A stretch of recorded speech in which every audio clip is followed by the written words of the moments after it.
तो hi guys, कैसे हैं सभी लोग। Welcome back to another video. यार ये है मेरे पास Oppo A50 है जो मेरे पास 7 दिन पहले आया था और मैंने इस फोन को 7 दिन यूज किया। और इस वीडियो के अंदर मैं आपको बताऊंगा कि जो Oppo A58 है, मैंने इसको 7 दिन यूज करने के बाद मेरा क्या एक्सपीरियंस निकला है और जो इसकी स्पेसिफिकेशंस हैं वो इसकी प्राइस को जस्टिफाई करती हैं या नहीं करती। और इसकी प्राइस के बारे में बात करते हैं तो आपको ये पाकिस्तानी मार्केट के अंदर 56,999 रुपए का मिलता है।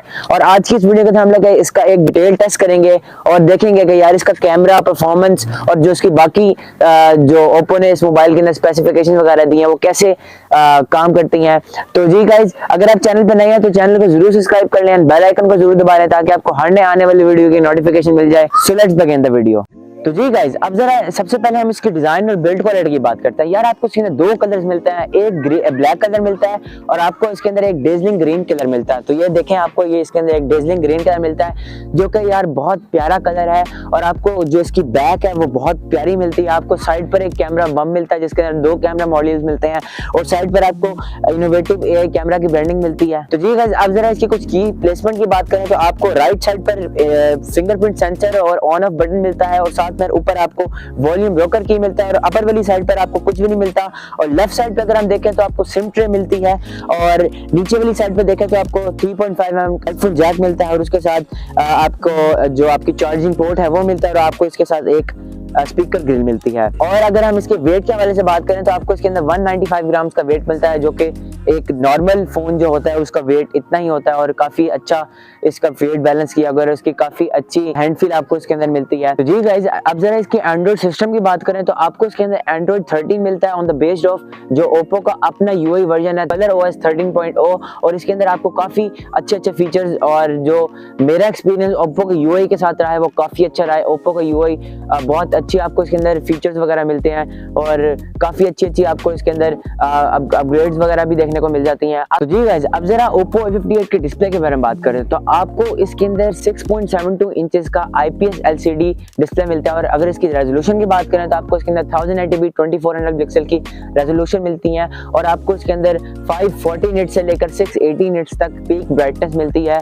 और मैंने इसको हार्श लाइट के अंदर, धूप के अंदर भी यूज करके देखा है, मुझे कोई स्क्रीन ब्राइटनेस के हवाले से कोई परेशानी देखने को नहीं मिली। और इसके ऊपर मुझे मूवीज देखते हुए और वीडियोस, यूट्यूब वीडियोस और नेटफ्लिक्स की मूवीज देखते हुए भी कभी कोई परेशानी नहीं हुई, क्योंकि यार आपको इसके अंदर 16 मिलियन कलर्स मल्टी टच वाला डिस्प्ले मिलता है और आपको इसके अंदर जो IPS LCD वाला डिस्प्ले मिलता है वो काफी अच्छे कलर्स को मैनेज कर लेता है। और अगर इसके अंदर एमोलेड डिस्प्ले मिल जाता तो काफी अच्छी बात होती और काफी अच्छा की पॉइंट बन जाता Oppo A58 के लिए। तो जी गाइस, अब जरा इसकी मेमोरी की बारे में बात करें तो आपको इसके अंदर 8/128GB की मेमोरी मिलती है। तो जी गाइस, अब जरा इसके प्रोसेसर के बारे में बात करें तो आपको इसके अंदर MediaTek Helio G85 का प्रोसेसर मिलता है। और जो अगर इसके GPU के बारे में बात करें तो आपको इसके अंदर Mali G52 MC2 का GPU मिलता है। मैंने इसके ऊपर काफी सारी गेम्स वगैरह खेल के देखी है जैसे कि सबवे सर्फर, PUBG, एसफॉल्ट और टेंपल रन वगैरह। अगर नॉर्मल गेम्स के बारे में बात करें तो आपको इसके अंदर कोई लैग देखने को नहीं मिलता। लेकिन अगर हम लोग हाई एंड और ग्राफिक्स वाली गेम्स के बारे में बात करें जैसे एसफॉल्ट और PUBG वगैरह होगी, PUBG के ऊपर आपको 30 FPS मिलता है और एसफॉल्ट के ऊपर आपको लो ग्राफिक्स के ऊपर गेम देखने को मिलती है। तो जी गाइज, अब जरा इसके कैमरे के बारे में बात करता हूं तो यार आपको इसके अंदर 50 मेगापिक्सल का मेन कैमरा मिलता है और आपको जो सेकंड कैमरा मिलता है वो 8 मेगापिक्सल का डेप्थ सेंसर है।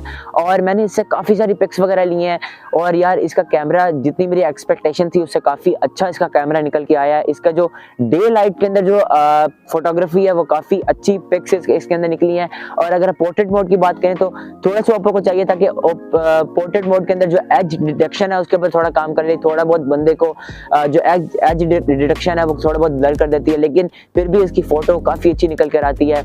और जो फ्रंट सेल्फी कैमरा है उसके ऊपर भी बहुत अच्छी आपको पिक्स देखने को मिल जाती हैं। इसका जो काफी कलर्स एक्यूरेट रखता है और शार्प कलर्स आपको मिलते हैं और काफी अच्छी नेचुरल पिक आपको लेके देता है। और अगर हम इसकी वीडियो के बारे में बात करें तो आपको जो वीडियो रिकॉर्डिंग मिलती है वो 1080p 30 FPS के ऊपर रिकॉर्डिंग मिलती है और काफी अच्छी रिकॉर्डिंग आपको मिलती है। लेकिन अगर ओप्पो इसके अंदर 60 FPS देता है तो काफी अच्छी बात होती है। और आप जरा इसके फ्रंट कैमरे के बारे में बात करें तो आपको इसका फ्रंट कैमरा है वो 8 मेगापिक्सल का फ्रंट कैमरा मिलता है और इसके ऊपर भी आप 1080p 30 FPS की रिकॉर्डिंग कर सकते हैं।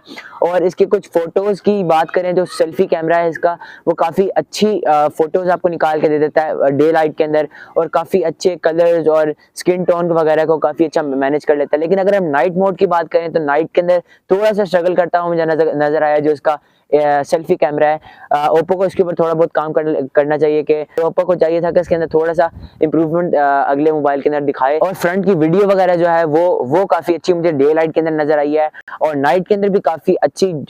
मैं इतना एक्सपेक्ट नहीं कर रहा था कि 8 मेगापिक्सल का कैमरा इतनी अच्छी वीडियो और इतनी अच्छी पिक्स निकाल के दे जाएगा। जी गाइस, अब जरा इसकी बैटरी के बारे में बात करें तो यार आपको इसके अंदर 5000 mAh की बैटरी मिलती है और आपको इसके साथ 33 वोल्ट का फास्ट चार्जर मिलता है। यार बैटरी के बारे में बात करें तो डे टू डे यूजेज के अंदर मुझे बैटरी ने बिल्कुल तंग नहीं किया, बिकॉज यार मैंने इसको काफ़ी देर यूज़ किया, यूट्यूब, इंस्टाग्राम और काफ़ी सारी सोशल मीडिया ऐप्स वगैरह भी यूज़ की हैं।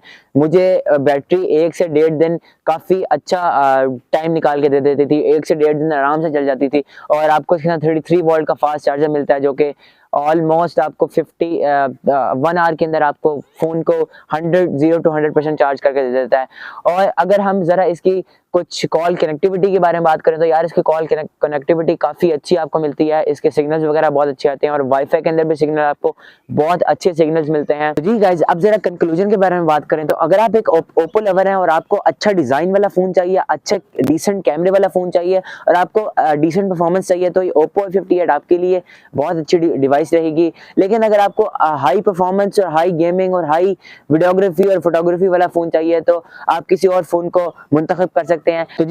तो जी गाइज, ये था Oppo A58 का डिटेल रिव्यू। उम्मीद है आपको वीडियो पसंद आई होगी। अगर आपको वीडियो पसंद आई है तो वीडियो को ज़रूर लाइक कर दीजिएगा और अपने दोस्तों के साथ ज़रूर शेयर कीजिएगा और अपनी राय बताइएगा कि आपको Oppo A58 फ़ोन कैसा लगा और ये भी बताइएगा कि आपको Oppo A58 का कंपैरिजन किस फ़ोन के साथ चाहिए।